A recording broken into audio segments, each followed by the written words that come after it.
32입니다. 창세기 11장 27절에 32절 말씀입니다. 자, 27절 말씀 시작.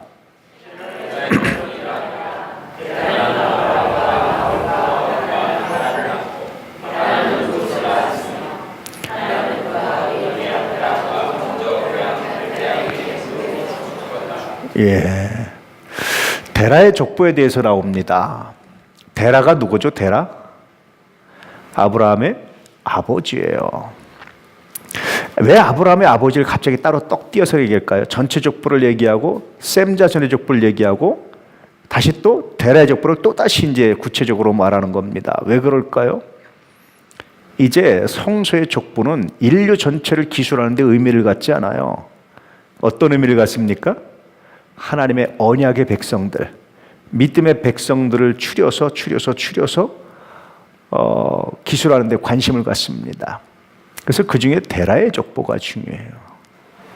자, 아브라함의 아버지 데라가 있었는데 아브라함의 아버지 데라에게는 세 아들이 있었습니다. 첫 번째 누구죠? 아브라함과 나홀과 하란을 낳았다. 누가 장자 같아요? 아브라함이 장자 같죠. 근데 성서의 거의 대부분 학자들은 아브라함이 막내라고 이야기합니다. 여러 가지 증거들 때문에. 근데 왜 아브라함을 맨 먼저 기록했을까요? 자기들이 누구의 후손입니까? 창세기를 기록한 모세와 많은 사람들이 누구의 후손입니까? 아브라함의 후손이에요. 그래서 순서대로 기록한 게 아닙니다. 또 사실은 데라가 몇 세의 자녀를 낳으면 70세에 나와요. 70세의 세 아들을 다 기록합니다. 한 번에 새 쌍둥이 난 것도 아니거든요. 한꺼번에 멍청 기록해요. 그것은 아브라함이 사실은 막내로 이제 추정이 되는데 그게 중요한 게 아니고 아브라함이 영적인 장자다라는 거예요. 지난주에도 말씀드렸지만 성서는 장자를 굉장히 중요히 여기시는데 혈통의 장자는 별로 관심이 없어요. 영적인 장자가 누구냐에 관심을 가져요. 자, 아르박삿은 셈의 몇째 아들이죠? 둘째 아들이죠. 그러니까 셈의 첫째 아들은 이름 혹시 기억하세요? 예, 기억하길 바라면 제가 또 이상한 거죠. 찾아보세요. 근데 아르박삿은 그렇지 않음에도 불구하고 아르박삿은 갈대아 지역에 큰 나라를 세웁니다. 그래서 셈의 영적인 것을 이어받았던 사람, 아르박삿입니다. 쭉 그렇게 기록됩니다. 어쨌든 데라는 세 아들을 뒀습니다. 근데 하란은 롯을 낳았다. 롯이 왜 또 나오죠? 나중에 소돔과 고모라성 이야기를 하려고 이제 나오는 겁니다. 유대인의 전승에 의하면 아브라함이 롯을 조카를 양자로 삼았다라는 말이 나와요. 왜냐하면 아브라함이 자녀가 없어서. 그래서 롯을 데리고 나왔다라는 것이 유대인의 전승입니다. 물론 성서에는 기록되어 있지 않습니다. 자, 28절. 하란은 그 아비 데라보다 먼저 어디에서? 고향 갈대아인의 우르에서 죽었더라. 갈대아 우르에서 죽었더라. 갈대아인의 땅 우르에서 죽었더라. 그렇게 기록되고 있습니다. 그 얘기도 이제 나중에 롯에 대한 이야기를 하려고 계속해서 하고 있죠. 자, 29절 말씀.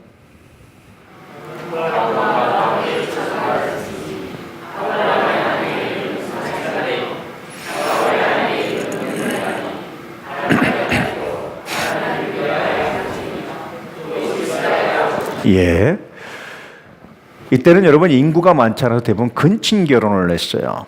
우리나라도 고려 시대까지는요, 근친 결혼이 가능했어요.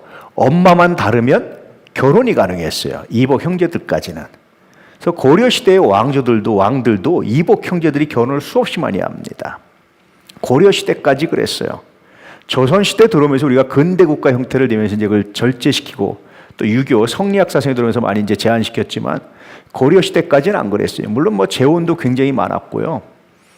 어떤 면에서 굉장히 좀 성적으로 자유로운 나라이기도 합니다. 우리나라 그랬습니다. 이 당시에 인구가 없고 여러 가지 하다 보니까 이렇게 근친 결혼이 굉장히 많았어요.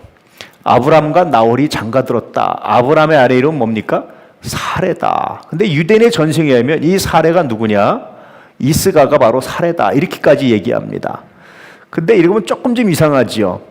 우리는 아브람의 아내 사레를 아브람과 어떤 관계를 알고 있습니까? 이복 누이 동생으로 알고 있죠. 아브람과 사라 혹시 몇 살 차이인지 아는 분 있어요? 아브람과 사라는 몇 살 차이일까요? 자, 아브람이 몇 세에 아들을 낳습니까? 사라는 몇 세에 아들을 낳습니까? 아브람 몇 세에 이삭을 낳죠? 야, 제가 지금 다른 교회 설교하고 있어요. 수도 없이 설명했는데 100세, 사라는 90세. 그럼 몇 살 차이죠? 10살 차이입니다. 그래서 이렇게 조카라고 말하는데, 만약에 유대인의 전승대로 사레가 이스가라서 아브람에게 조카라면, 그러면 아브람이 형이겠어요? 하란이 형이겠어요? 형의 딸이 나하고 10살 차이 나겠어요? 동생의 딸이 나하고 10살 차이 나겠어요? 이해가 안 되세요? 주여, 오늘 여러 번 제가 주를 쳤는데. 그래서 유대인들도 아브람이 막내라고 생각을 하는 거예요. 물론 이제 성서의 가르침은 조카가 아니라 누이 동생으로 이해하죠. 누이 동생. 그래서 아브라함도 누이 동생이다. 이렇게 이제 이야기를 합니다. 어쨌든 사례가 있습니다. 나홀의 아내 이름은 밀가입니다. 밀가 누구죠? 하란의 딸입니다. 나홀의 아내 이름이 밀가인데 하란의 딸이에요. 그러면 아브라함과 나홀과 하란 중에 누가 제일 장자겠어요? 하란이 제일 장자라고 봐요. 다시 말해, 동생의 딸하고 결혼할 수 있겠어요? 형의 딸하고 결혼할 수 있겠어요? 나이 많은 형의 딸하고 만약에 한다면 그럴 수 있잖아요. 이 당시입니다. 지금은 안 됩니다. 그렇게 돼서 하란이 제일 장자고 그 다음에 나홀이 둘째고 아브라함이 셋째다라는 것이 이제 성사학자들의 대체적인 의견이고 유대 전승의 의견들, 유대 전승의 내용들입니다. 그래서 이것도 보면은 데라의 혈통의 맏아들이 아니라 막내 아들인 아브라함이 영적인 전통을 이어가는 거예요. 그래서 성소는 혈통의 장자가 아닙니다. 영적인 장자가 누구냐? 야곱과 에서도 누가 장자입니까? 사실은 에서죠. 그렇지만 영적인 장자는 야곱이 되는 거예요. 이건 나중에 바울에게서 이렇게 진술됩니다. 아브라함의 혈통적인 육적인 아브라함의 자손이 아니고 믿음의 자손이 아브라함의 자손이다. 이런 전통이 창세기부터 이어져 내려오는 거예요. 그래서 유대인들은 바울의 이야기를 들으면 그렇구나라고 하면서 심쿵하는 겁니다. 왜 그렇습니까? 우리가 혈통적으로 아브라함의 자손이고 우리가 장자라고 생각했는데 우리가 아니라 우리 조상들의 역사에서 수도 없이 봐왔던 혈통의 장자가 아니라 영적인 장자가 갭을 이어왔듯이 우리도 버림받을 수 있고 우리도 제외될 수 있구나라는 것 때문에 굉장히 충격받은 거예요. 바울이 그 이야기를 하면서 그 이야기는 유대인들에게 엄청난 충격으로 다가왔던 겁니다. 왜냐하면 자기들의 역사에서 너무나 적나라하게 드러났던 사건들이었습니다. 여러분들은 어떻습니까? 혈통의 장자입니까? 영적인 장자입니까? 마지는 다 마지가 아니에요. 성서에 의하면 누가 진짜 영적인 하나님의 자녀냐라는 겁니다. 할렐루야.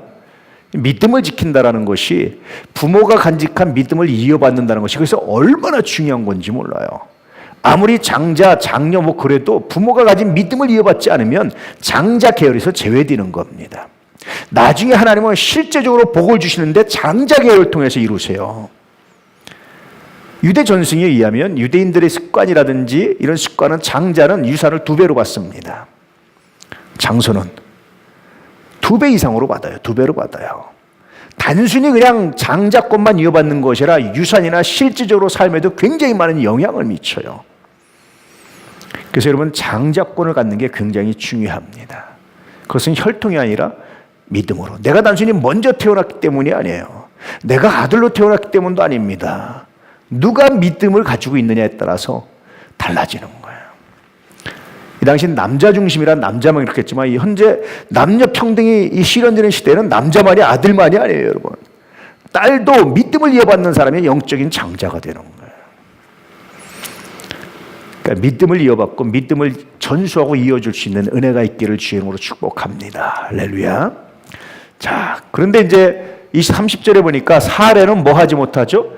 임신하지 못함으로 자식이 없었더라. 그래서 유대 전승은 아브라함이 조카 롯을 양자로 삼았다라는 것이 이제 유대 전승에 있어요. 이건 유대 전승이지 성서에는 없습니다. 그래서 이렇게 롯을 살뜰하게 챙기죠. 근데 나중에 아브라함이 롯과 헤어졌다는 얘기는 어떤 의미를 갖고 있습니까? 그러면 유대 전승이 맞는다면 아브라함이 롯과 헤어졌습니다. 롯을 독립시켜줬어요. 이건 어떤 의미를 가질까요? 자신이 자식이 없어서 상속자가 없어요. 근데 롯을 독립시켜줬다는 얘기는 어떤 의미를 가질까요, 여러분? 롯도 아마 당연히 우리 삼촌은 상속자가 없으니까 내가 상속자가 되겠지. 이거 숙모가 이제 애 낳기는 틀린 것 같고 그렇게 생각할 수 있단 말이에요. 근데 아브라함이 독립을 시켜줬어요. 이건 어떤 의미가 있습니까? 거기에 보이지 않는 함이 숨은 뜻이 하나 있는데 아브라함이 눈에 보이는 롯이 아니라 하나님을 믿은 거예요. 그래서 롯을 독립시킨 것 자체도 굉장히 중요한 신앙적 결단이었던 겁니다. 아브라함이. 굉장히 놀라운 결단입니다. 그래서 아브라함이 믿음의 조상이 됐던 이유는 수도 없이 많은 부분에서 신앙적 결단을 이어오는 거예요. 그 당시 상속자가 없던 것은 굉장히 불행한 일이었거든요. 그런데 그럼에도 불구하고 아브라함은 하나님을 믿는 거예요. 굉장히 중요한 결단입니다. 아브라함의 믿음은 그렇게 중요한 순간에 결단함으로 믿음의 조상으로 서는 거지 아무 결단하지 않고 손해보지 않고 될 수가 없는 거예요. 하나님을 믿는 사람들은 늘 그런 믿음의 결단을 하게 돼 있습니다. 여러분 어떻습니까? 여러분 어떤 결단을 했습니까? 어떤 걸 포기했습니까? 신앙은 늘 결단을 요구하고 또 다른 말로 하면 세상적인 것에 포기를 요구하는 거예요. 그런데 하나님은 그 포기보다 몇 배 비교할 수 없는 복을 주신다라는 것이 하나님의 약속입니다. 할렐루야. 11조하는 것도 마찬가지예요. 하나님께 감사하는 것도 마찬가지예요. 우리가 헌신하는 것도 마찬가지입니다. 그 하나님을 믿고 하는 겁니다. 그래서 늘 결단이 필요한 거죠. 자, 31절 말씀 시작. 데라가 그 아들 아브라함과 하란의 아들인 그의 손자 롯과 그의 며느리 아브라함의 아내 사레를 데리고 갈대아인의 우르를 떠나 가나안 땅으로 가고자 하더니 하란에 이르러서 거기 거류하였으며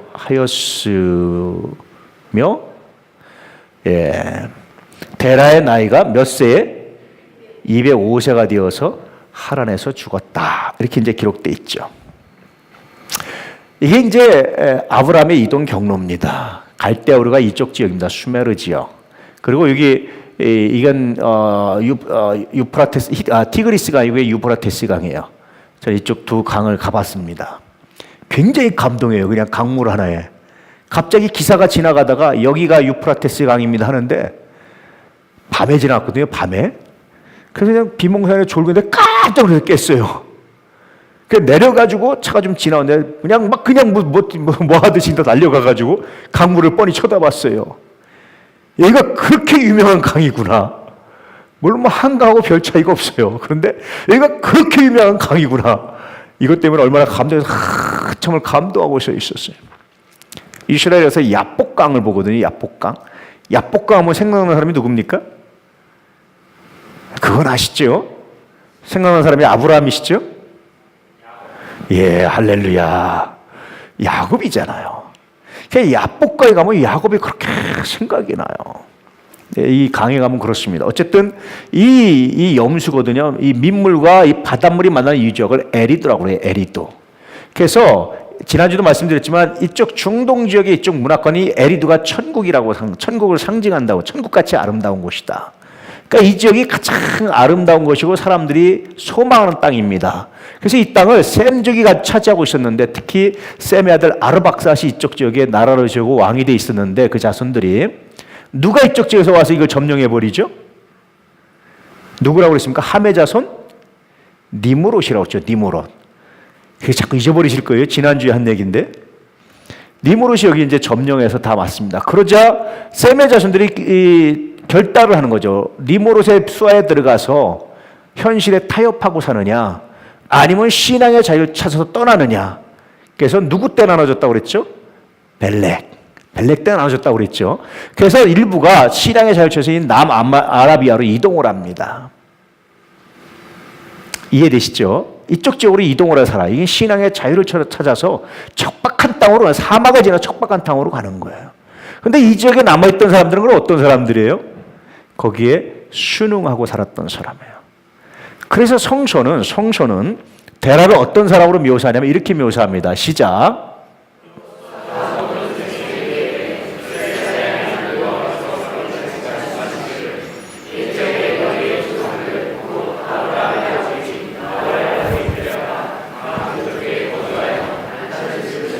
뭐를 신경 쓰나?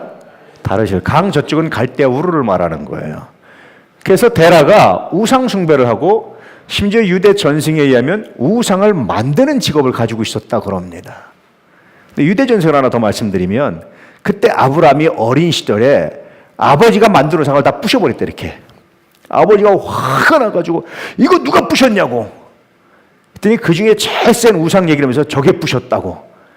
데라가 막 화를 저 돌덩이가 어떻게 부시냐고 막 화를 냈다는 거예요. 그러니까 아브라함이 그런데 아버지 그렇게 힘없는 돌덩이를 왜 만들고 섬기세요? 아브라함이 그랬답니다. 가능한지 모르겠어요. 그 당시에 다리 몽둥이 부러지지 않았는지 모르겠어요. 어쨌든 전승예면 그래요. 그래서 이제 지금은 우리 창세기는 데라가 데리고 나온 거로 돼 있는데 사실은 이 말씀 한번 읽어보시죠. 시작.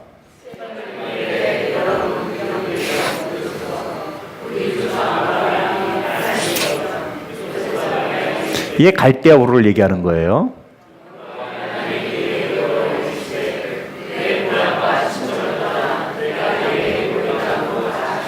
예. 자, 창세기에는 그냥 데라가, 왜냐하면 대표인물, 그 중에 가장 어른을 기록했어요. 그런데 유대인들은 실제로는 누가? 어른이 기록했지만 실제로는 아브라함이. 예컨대 한글을 누가 만들었다고 우리는 알고 있어요? 거북선은 누가 만들었다고 알고 있어요? 실제로 이순신 장군이 망치 들고 만들었을까요? 그러진 않았겠죠. 그렇죠? 그런데 그 중에 대표가 이순신 장군이에요. 한글을 만든 전체 총주의한 대표가 세종대왕인 거죠. 그런 것처럼 데라가 이 당시 집안의 어른으로서 이끌고 왔다라고 이제 기록했는데 유대인들은 알고 있었어요. 뭘 알고 있었느냐? 실제로 여기서 하나님의 명령을 듣고 하나님의 음성을 듣고 아버지한테 부탁을 하고 그래서 아마 우상을 깨트린 것도 사실이 아닐까 싶어요. 그래서 부탁을 해가지고 아버지를 설득을 한 거죠. 그 당시로서는 아버지를 설득하는 게 불가능한 거예요. 아버지의 권위는 절대적이었던 시대입니다. 그 시대에 아브라함이 아버지 우상 숭배하면 되겠습니까? 아무 힘도 없는 거 하면 되겠습니까? 라고 하면서 아마 아버지를 설득했다고 보는 거죠. 그런데 아브라함이 그럼 이런 믿음은 어디서 왔을까요? 근거는 정확히 몰라요. 하나님이 은혜를 주신 거죠. 첫 번째는 하나님이 찾아가신 거죠. 그런데 사실은 아브라함이 태어나기 얼마 전에, 지금은 굉장히 먼 시간이지만 노아가 이쪽 지역 어디에 살았다라고 우리가 알고 있는데요. 추정하고 있는데 노아가 죽습니다. 그러니까 노아의 죽음과 아브라함의 출생에 그렇게 큰 차이가 없어요. 그러니까 노아를 생각해 보는 거예요. 그때 노아는요, 자기가 죽기도 전에 자기 자손들이 세계에 퍼져나가는 건 좋았는데, 그렇게 많이 번성한 건 좋았는데, 하나님의 약속대로 퍼져나간 건 좋았는데, 대신 뭘 보는 겁니까, 여러분? 자녀들의 타락을 봐요. 우상을 만들고 우상을 숭배하고 자기가 축복한 자기 장자 셈 족속이, 자기가 저주한 가나안의 땅, 가나안의 자들 함 족속이 아주 지리멸렬하는 걸 봐요. 노아는 그걸 다 봅니다. 노아가 얼마나 슬펐을까요? 최고 어른입니다. 그때 인류의 최고 어른입니다. 노아가 살아남은 인류에 더 이상 노아의 말이 통하지 않는 거예요. 죄는 그렇습니다. 죄는 권위를 인정하지 않아요. 죄는 웃어둔들의 말을 안 듣게 합니다. 그게 죄입니다. 죄가 퍼지기 전에는 노아의 한마디가 법이죠. 죄가 퍼지니까 노아의 말은 아무 의미가 없는 거예요. 이빨 빠진 호랑이보다 더. 그래서 여러분, 권위에 순종하지 않는 것은 단순한 문제가 아니고 내가 뭐에? 죄에 대해서 죽지 않았기 때문에 내가 죄에 반응하고 있는 거예요. 그것이. 자, 어쨌든 아브라함이 태어나기 얼마 전에 노아가 죽습니다. 아브라함이 정확하게 데라가 몇 세에 태어나는지 나타나 있잖아요. 그러니까 성서에 조금 빠졌는데 잘못 기록했는데 데라가 70세에 나와요. 70세에 나홀과 아브라함과 하란을 낳았다 기록하고 있습니다. 한꺼번에 낳겠어요? 그렇지 않아요. 순차로 낳았겠죠. 그래서 아브라함이 정확히 데라가 몇 살 때, 몇 년대에 태어났는지가 나타나 있질 않아요. 대략 아브라함은 BC 2600년쯤 사람이다라는 것만 알고 있어요. 그리고 이미 이때 니무롯이 이쪽 지역에 가서 뭘 세우냐면 바벨탑을 세워요. 그래서 지금 이쪽 지역에서도 최초로 뭐가 발견되냐면 바벨탑 흔적들이 발견됐는데 이 바벨탑 흔적들을 고고학자들이 지구라트라고 부른 거예요. 지구랏. 지금도 지구랏의 흔적들이 남아있어요. 지금은 이쪽 지역이 쿠웨이트에 들어가 있습니다. 쿠웨이트 지역에 있습니다. 그래서 그렇게 위대한 그런 피라미드가 훨씬 큰 건데 그런 것들을 만들어요. 나중에 아브라함이 여기서 본 지구랏 규모는 작지만 어디서 봅니까? 여기서 보는 거예요. 여기서. 이쪽 지역에 있습니다. 이쪽 지역에. 요쯤 있습니다. 요쯤에. 피라미드가. 보면서 무슨 생각을 했겠어요? 이쪽 지역의 우상숭배와 아주 발달된 문명들 여러 가지를 보고 떠나서 여기 와서 여기서 그게 없었는데 다시 여기 와서 봤어요. 무슨 생각을 하겠어요? 얼마나 두려웠겠어요? 그래서 사례를 누이라고 속이는 겁니다.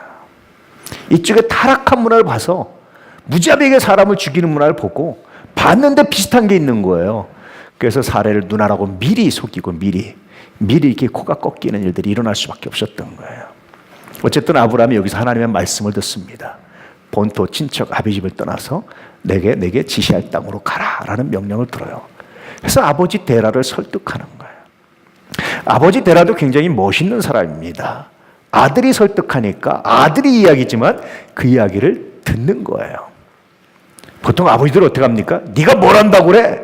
네까짓 게 뭔데? 말도 마! 하면서 말을 못하게 할 거잖아요. 근데 데라는 어찌된 일인지 아브라함의 이야기를 듣습니다. 굉장하잖아요. 그리고 그렇게 보면 데라도 굉장히 훌륭한 사람이 아니었을까 싶습니다. 어쨌든 아브라함은 아버지를 모시고 갈대아 가나안 땅으로 가게 하나님 지시할 땅으로 가서 출발하는데 근데 직선으로 하지 않고 이렇게 돌아요.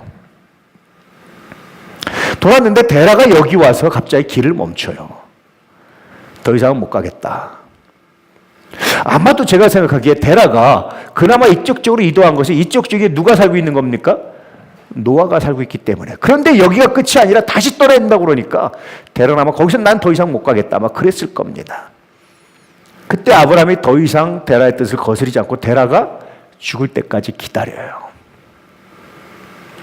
마치 여러분 출애굽 1세대 하나님이 가나안 땅에 못 들어가기로 말씀하셨잖아요. 못 들어간다고. 그러니까 출애굽 2세들은 광야에 살면서 누가 다 죽어야 우리가 가나안 땅에 갑니까? 출애굽 1세대가 다 죽어야 가나안 땅에 가는 거예요. 많이 살아남았을 때는 상관없는 거예요. 거의 죽고 이제 한 명 남았어요. 사람들이 다 누구만 쳐다보겠어요? 언제 가나? 언제 죽나? 언제 죽나? 빨리 죽어야 우리가 가나안 땅 들어갔는데 언제 죽나? 얼마나 불행한 인생이에요. 언제 떠나나? 얼마나 불행한 인생이에요. 여러분 죄의 결과는 그런 겁니다.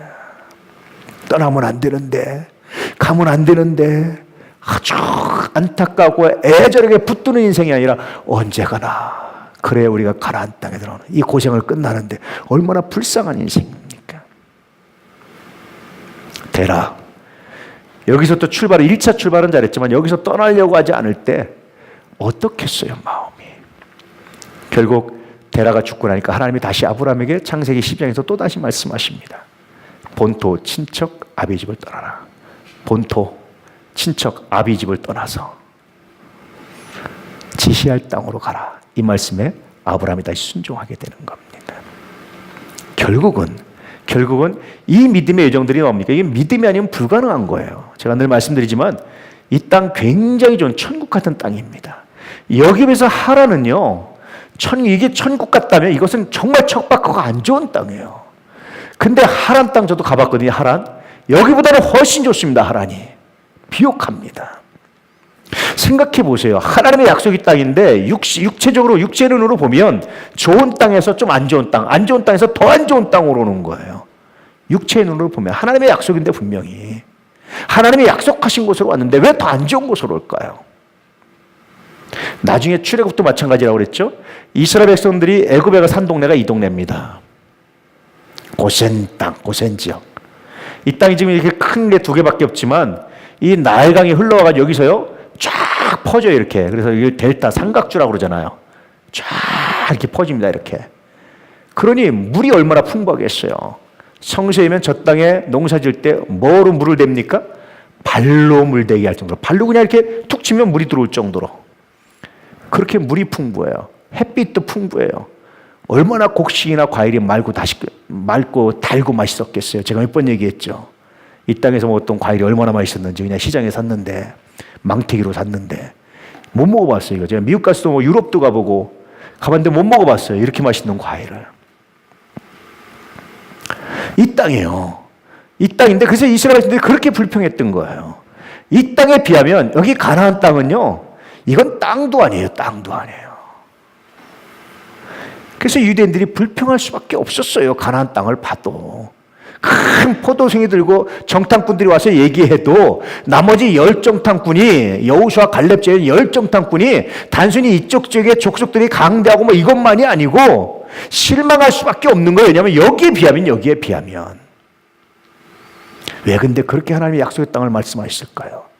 오늘 만약에 여러분들에게 하나님께서 야, 이 직장은 내가 너에게 허락한 직장이야 라고 해서 갔는데 연봉도 작아, 대우도 안 좋아, 복지도 안 좋아, 전망도 별로야. 어떡하겠어요? 하나님 맞습니까? 우리는 보통 하나님의 약속이라고 생각하면 연봉도 많고 전망도 많고 좋고 복지도 그 모든 걸 좋아야 야, 하나님이 약속하신 곳이 여기다 그렇게 생각할 거잖아요. 근데 성서는 거꾸로예요. 나중에 이 백성들이 다시 또 포로 잡혀갑니다. 이쪽 지역으로 가가지고 유대인들이 가졌던 첫 직업이 뭐라고 그랬습니까? 여러분 말씀드렸어요. 금융업이었어요. 유대인들이 돈을 만든 게 2600년이 넘어요. 이때 바벨론이 나라를 세워가지고 가장 새롭게 만든 직업이 하나 있었는데 금융업이었어요. 고리대금을 끊기 위해서. 근데 이 당시 세계적인 문화가, 우리가 동양도 그렇지만 돈을 만지는 사람이 제일 천박한 사람이다.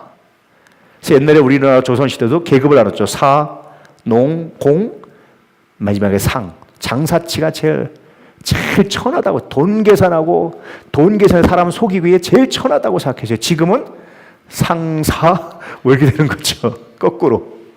조선시대 사람들이 아주 쌍놈의 시대가 된 겁니다. 지금이. 근데 뭐가 상놈이겠어요? 뭐가 좋겠어요? 그 뭐 별로 의미 없는 거죠. 근데 이 당시 문화가 그랬어요.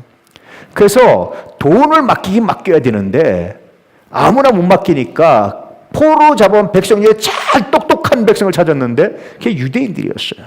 그래서 유대인들이 돈 관리를 합니다. 금융업을 해요. 얼마나 돈을 잘 벌었겠어요. 그런데 이 땅에 있다가 다시 포로로 돌아가서 돌아옵니다. 이거 여기 있는 거 다 놓고 와야 돼요. 이 땅에 무슨 금융업을 하겠어요? 사람이 모이고 뭐가 모여야 금융업이 되는 거지. 시골 동네 여러분 은행이 됩니까? 산속에 안 되잖아요. 도시에 되는 거지.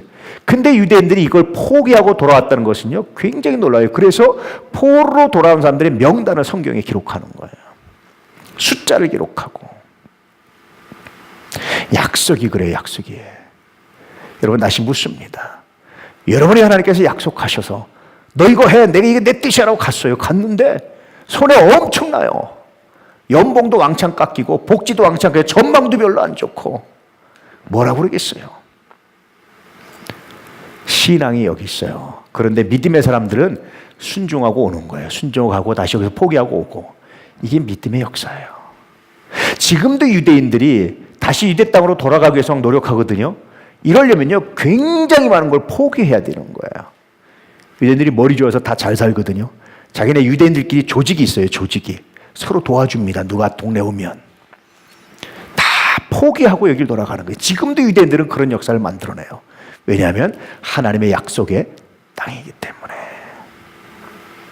여러분은 그럴 수 있습니까? 야, 하나님이 나에게 응답하시고 기도하시고 정말 나를 복 주셨는데 내가 갈 수 있는 대학 중에 제일 안 좋은 대학을 갔어요. 하나님, 복 주셔서 감사합니다. 이렇게 고백할 수 있겠어요? 근데 유대인들은 그렇게 고백하는 것이 믿음의 역사고 성서에 아브라함부터 계속해서 나타난 믿음의 여정이 바로 그겁니다. 그런데 세상적으로 그런데 영적으로는 이것이 정말 복이었다는 거예요. 예수 그리스도를 탄생을 이어지고 성서의 역사가 이어지고 구원의 역사가 이어지고 세계 모든 민족이 복을 받게 하는 제사장 민족이 되고 아브라함이 너를 축복하는데 내가 복 주고 너를 저주하는데 저주하는데 세계 모든 사람이 너를 말하면 뭐를 받을 것이다? 복을 받을 것이다. 아브라함을 다 축복하는 거예요.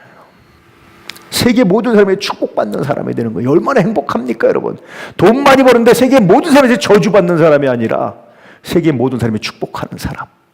이것처럼 큰 복이 있을까요? 영적인 복입니다. 이제 여러분 기도 응답받고 내가 하나님과 동행한다는 것의 의미를 깨달을 수 있기를 축복합니다. 그건 세상적 복이에요. 어떤 의미에서도 안 되는 겁니다. 그런데 그것으로 끝나는 것이 아니라 그 안 된 것이 더 멋있게, 더 귀하게, 더 아름답게 이루어지는 거예요. 종종 얘기하지만 지금 세계 경제의 30%를 유대인들이 쥐고 있다고 그래요. 하나님께서는 복을 주시는데요. 처음부터 끝까지 이렇게 복을 주시는 게 아니에요. 착시 현상이 일어나요. 손해보는 것 같고 안 되는 것 같고 망한 것 같은데 그런데 내려가 보면 순종해 보면 그게 복입니다. 섬김도 그래요. 섬김이 내려가는 것 같죠. 이게 착시 현상이에요. 왜 섬김이 어려운지 아세요? 사실은 내려가는 것 같은데 오르막길이라 힘든 거예요. 교만한 것이 왜 쉬운 줄 아세요? 오르막길인데 같은데 사실은 내리막길이라 쉬운 거예요. 나중에 끝에 가면 참 낮은 곳에 가 있고, 섬김은 내가 내려간다고 열심히 내려갔는데 나중에 가면 잘 높은 곳에 가 있고, 성서는 뭐라 그럽니까? 세상에서 크다 일컬음 받는 자는 천국에서 작다 일컬음 받고, 세상에서 작다 일컬음 받는 자는 천국에서 크다 일컬음 받을 것이다. 종종 이런 착시 현상이 우리에게 있습니다. 성서는 이 착시 현상에 속지 말라고 우리에게 명령하는 거예요. 믿음의 여정이 바로 그런 걸 포함하고 그런 걸 가르쳐주고 있습니다. 이렇게 성서가 철저하게 가르쳐줌에도 불구하고 믿음의 여정이 아니라 세상적인 욕심과 정욕의 여정을 따라가고 그것이 마치 신앙인 것처럼, 그것이 마치 복받은 것처럼 생각한다면 미안하지만 그것은 믿음의 길은 아닙니다. 미국에서 시작된 신학 중에 참 엉망인 게 하나 있어요. 번영신학이라는 게 있어요. 여러분 아마 많이 들어봤을 거예요. 예수 믿고 복 받으면 잘 된다. 예수 믿고 복 받자. 물질의 복 받자. 이런 얘기 많이 들어보셨죠? 현대에 나타난 신학 중에 참 엉망입니다. 비성서적입니다. 복을 받긴 받아요. 그런데 반드시 뭐를 거칩니까? 고난을 한번 거치게 돼 있어요.